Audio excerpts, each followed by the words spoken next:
Si e mban mend ti kushtrim? Në takime ndryshme e di që ka pas ngritje të zërit, po ju e dini që në këtë politikën tonë përgjithësi, kur po janë njerëzit në për opozit, po t'japin mbështetje, kur po dalin në pushtet, po janë po të njëjtë sikur të tjetë, logjika është po e njëjta, do më nuk që po ndrojmë diçka, fatkeqësisht në këtë situatën që jemi edhe sot. Do më nëse të njëjtit që sot janë në qeveri, dikur në kanë dhënë mbështetje, kur ishin në opozitë, se do të marrin masat, ndryshojnë ligjin dhe të rregullojnë këto telashe që i kemi, sot asnjë pjesë. Është opozita po mbështet. E opozita një që e nënshkrojnë atë kohë, tash po thotë po mbështet. Do më dy partë janë fajtor. Pse konsideroni që zëreja po shkel ligjin, se pash keni bën një reagim, ku janë telashet, ku po i bën ato shkelje zëreja në ligj? Për shembull, një prej shkeljeve që konsideroj goxha të mëdha që ka qenë dhe unë mas reagimeve që i patëm disa prej pasozët biznese është shkelja e ligjit të themi ose sekreti tregtar. Për shembull, Kesko ka kërkuar bizneseve në fillim që të dërgojnë edhe vanat për hyrje dalje, që ka qenë shumë e çuditshme kjo situatë dhe pas reagimit që kemi bën ne, kemi drejtuar zyrtarisht edhe Keskos edhe ZRE-s, më pas një ditë mbrapa Kesko del me një vendim të ri, thotë jo tash s'po kërkojmë sekretin tregtar. E gjejmë ato tek ATK-ja, për shembull, në sekretin e fillimit ATK pse ata kërku. A ka ndonjë motiv le të themi që mund ta diskutojmë çka e ka shtyr ZRE-n në këtë moment ta marrë këtë vendim? Jo zyrtarisht, diskutime, ka që eventualisht mund shkojnë në remën bloqet e Kekut, nuk ka rrymë për gjithë, pastaj janë detyruar të nxjerrin treg të hapur bizneset si konsumus ndaj. Ka informacion të tillë, sepse tani po flasin vetëm me aludime, çka do të mund ta shtynte ZRE-n që me kaq nguti prap, me që nuk është tregu gati. Pse tash me njerë kështu para është të krye? Nuk është bërë një studim, si që thamë fillim, nuk është bërë një studim i mirë. Dhe që ka ndodhë? Kërkesa e Kecit ka qenën që faktikisht tarifat më rritë, për shkak se ka importu energji elektrike me qëmë shumë të lartë, është rritë konsumi dhe këto arsyetimet që shkojnë të ZRE-ja, që çdo vetë në periudhë ZRE-ja i ka ato takimet të rregullat ku i shqyrton tarifat dhe shumën e mjetëve të lejuara, si që quajnë ata në gjuhën e tyre. Dhe në këtë rast, si pas kësaj logjike, për me lejuat shumë, për mu bëj investime në rrjet, se ne nuk kemi kundër investimeve në rrjet, se dimri na vjen shumë shpejt dhe ne duhet prapë me pas një rrjet të mirë për me na furnizu me energji elektrike. Dhe si pas kësaj arsyetimi, ZRE-ja i ka rritë 16.1% për bizneset e vogla të që i ka nën 50 vetë dhe për shtetarë. Mirë po, shuma tjetër që mungon e mjetëve, për mos me shkaktu reakcion të qytetarët në kuptimin që mu rritë shumë. Mos me rritë barën shumë qytetarit? Mos me rritë barën qytetarit, i kanë nxjerrë bizneset mirë, po me këtë kanë dëmtu qytetarin edhe më shumë, se sa ta këshin rritë tarifën e plot për bizneset dhe për qytetarët. Për shembull, prej 16 21. Sa po mungon kjo pjesa 50 milion shi. Ky vendim është marrë për të mos e dëmtuar, le të themi, Keskon, për të mos e dëmtuar Kecin. Kecin i që heq, po qytetari tani dhe biznesi. Këtu është logjika.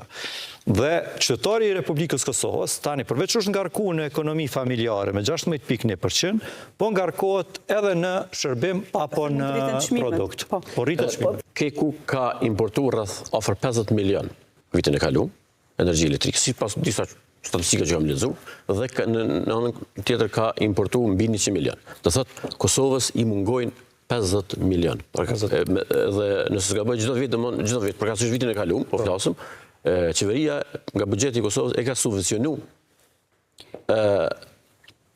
Keskon në këtë rast, apo ekonominë ose përgjithsisht sektorin e energjisë me 50 milion. Dhe këtë 50 milion donë që të kaloj, do thot një pjesë ndoshta me këtë 16% që është rritur, nuk e di sa do të mbolohet, dhe pjesa tjetër nga këto biznese.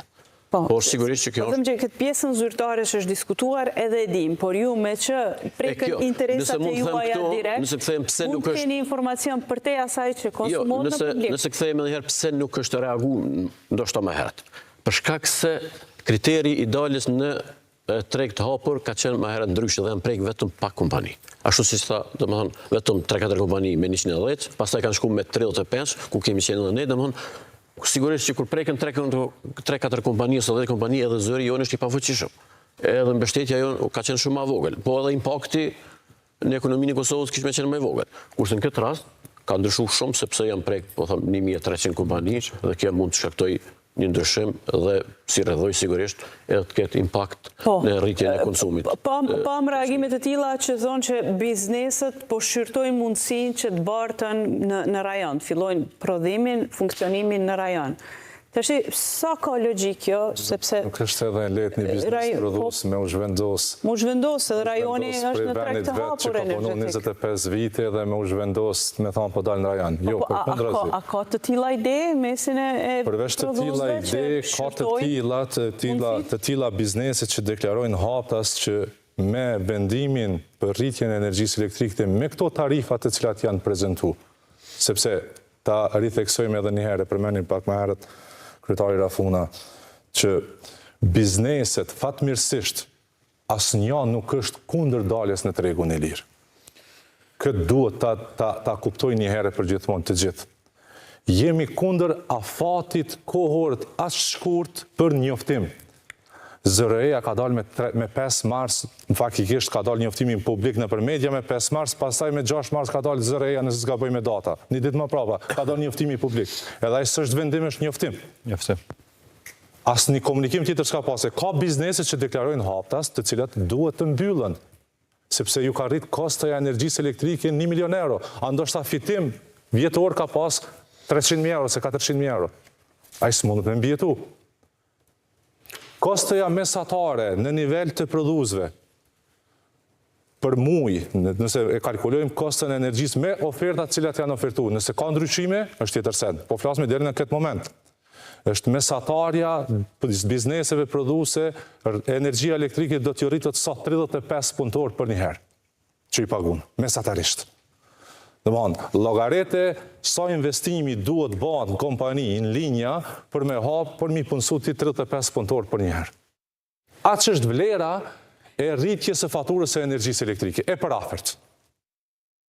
Po, tani kur po flasim për njoftimin me vonesë, si shoqata, si Oda, që merreni drejt për drejt me këto probleme, a keni pasur ju mundësi që vetë ju të organizoni tryeza, të njoftoni njerëzit se çfarë po ju pret, sepse ligjive që ka hyrë në fuqi, ato shtyrjet vërtet kanë ndodhur, por ndoshta është ditur që një ditë do të vi momenti kështu.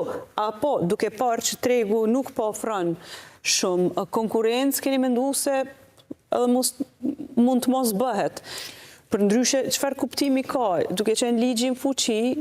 Ne kemi ndërmarrë gjitha hapat që i merr një institucion. Kemi thirrë përmes shoqatës së prodhuesve brenda Odës që kemi gjithë prodhues, gjithë bizneset, edhe prodhues edhe jo prodhues, edhe kishim një takim që ishin mbi 300-400 biznese së bashku edhe me dhoma tregtis, me Odën gjermane, me Odën amerikane, të i takuam së bashku. Kemi iniciuar kërkesat për mu shty siç ka dalë në Po, për te shtyrjes, përveç kërkesës për shtyrje, se kjo kërkesë